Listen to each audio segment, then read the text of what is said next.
ஒரு தாய் தன் இளம் மகனை போர்க்களத்திற்கு அனுப்பியிருந்தாள். தன் மகனின் வருகைக்காக தினமும் ஆவலுடன் காத்திருப்பார்.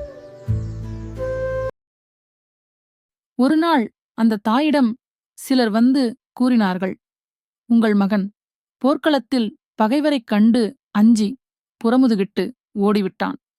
இதைக் கேட்ட அந்த தாய் அளவற்ற கோபமும் அவமானமும் அடைந்தாள்.